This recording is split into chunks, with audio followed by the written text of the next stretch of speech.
Welcome, Salesforce enthusiasts. Today we embark on a journey to delve deep into the art of Apex triggers, uncovering their potential for transforming your Salesforce development skills. Get ready to unlock new possibilities and enhance your coding prowess. By the end of our session, participants will not only understand the fundamentals of Apex triggers, but will also gain practical skills such as writing triggers, leveraging context variables, calling class methods, and implementing robust error handling using the addError method. Let's start by demystifying the world of Apex triggers. These are the silent architects behind custom actions before or after crucial events in your Salesforce records. We'll explore how triggers play a pivotal role in shaping your application's behavior. In this section, we'll uncover the unique capabilities of Apex triggers, especially when dealing with complex operations that go beyond the scope of the standard Salesforce UI. In this segment, we'll break down the syntax of triggers, understanding the structure that distinguishes them from regular class definitions.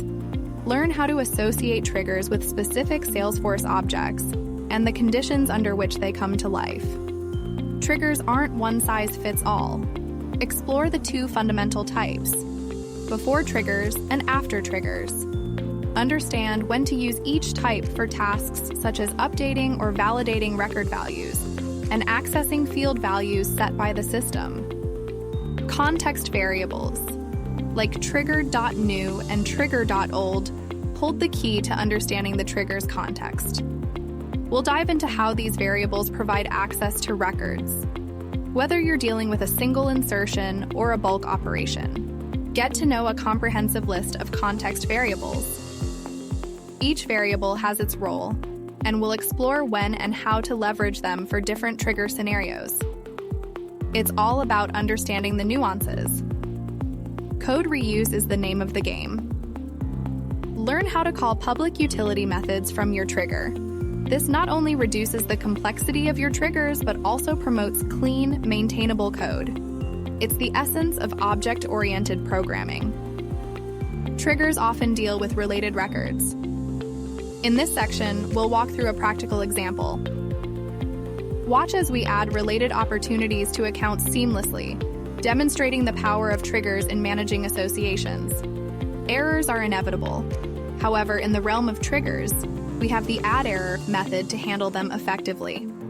Learn how to prevent undesirable record saves and maintain data integrity through strategic error handling. Sometimes you need to restrict database operations based on specific conditions. We'll explore how to use the addError method in a trigger. This method throws a fatal error, preventing the save operation. We'll understand how it works and when to use it for effective error handling. Explore the integration of triggers with external services through asynchronous callouts. Understand how triggers can communicate with external web services without blocking the user interface, opening new dimensions in your development approach. Delve into the realm of future methods. See how these methods, annotated with a future callout type true, enable asynchronous callouts from triggers. This adds a layer of sophistication to your Salesforce development toolkit. Congratulations! You've now mastered the essentials of Apex triggers in Salesforce. From writing triggers and utilizing context variables to handling exceptions and making callouts, you're well equipped for advanced customization.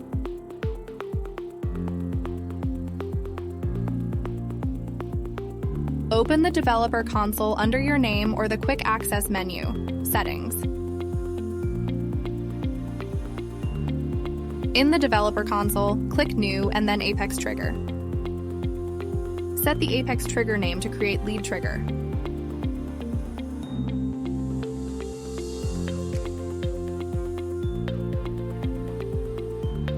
Select sObject type lead and then submit. The new Apex trigger will be created.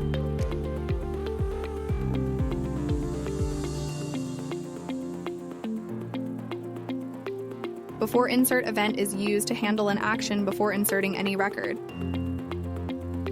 Triggers are used to perform tasks that can't be done by using the point-and-click tools in the Salesforce user interface.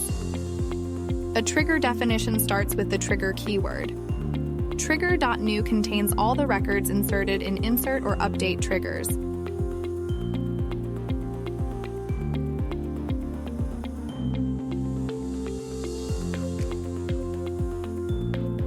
Select the specific field name of the lead object that you want to fetch.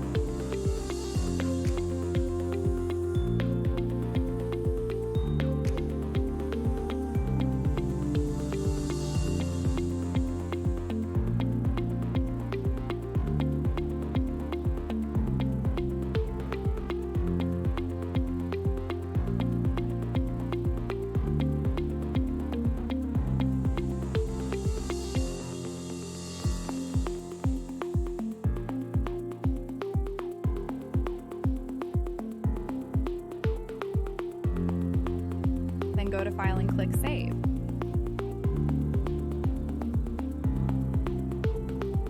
Now create a record in the lead object to see how the trigger operation works.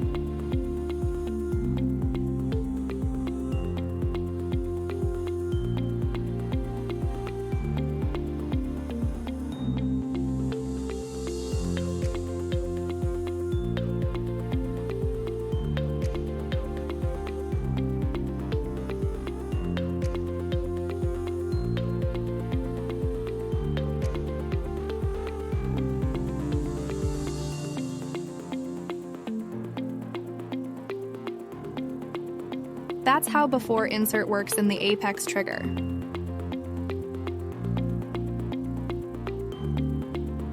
Open the developer console under your name or the quick access menu, Settings.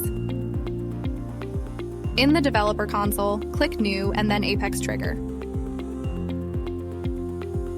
Set the Apex trigger name to Update Account.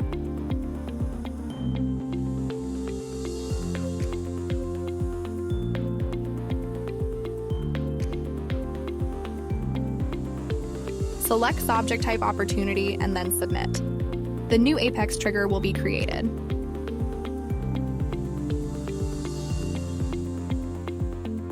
After insert and after update event is used to handle an action after inserting or updating any record. A trigger can combine multiple events at a time. Take a list of IDs.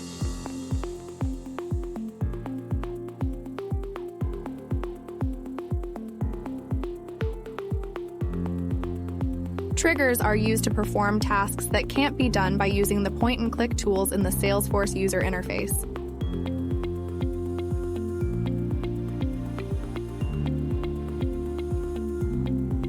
Trigger.new contains all the records inserted in insert or update triggers.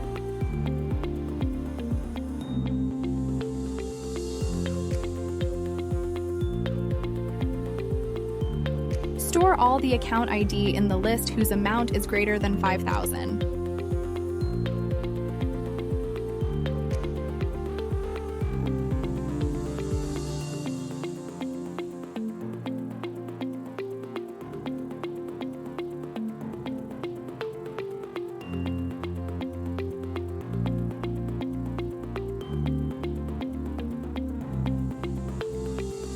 If the list is not empty, list all the accounts whose IDs remain in the ID list.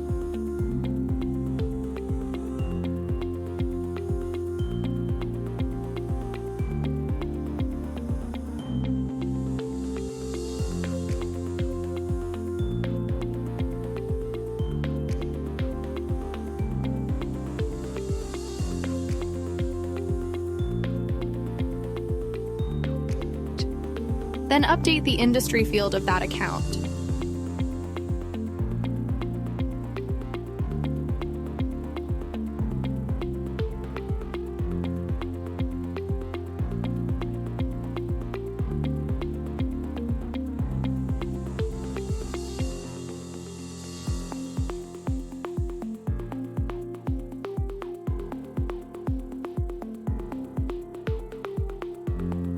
Then go to File and click Save.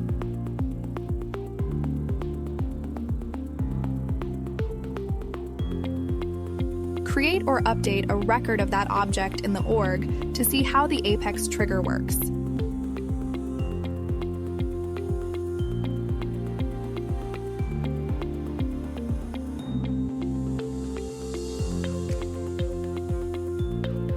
That's how after insert and after update works in the Apex trigger.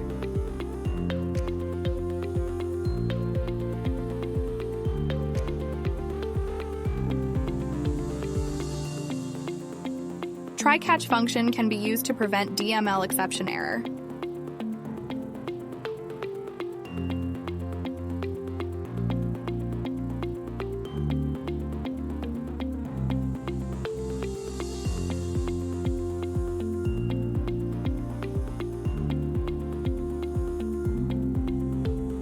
If you found this tutorial helpful, don't forget to like and subscribe for more Salesforce customization tips. Check out the description below to connect with us. Thanks for watching, and happy customizing.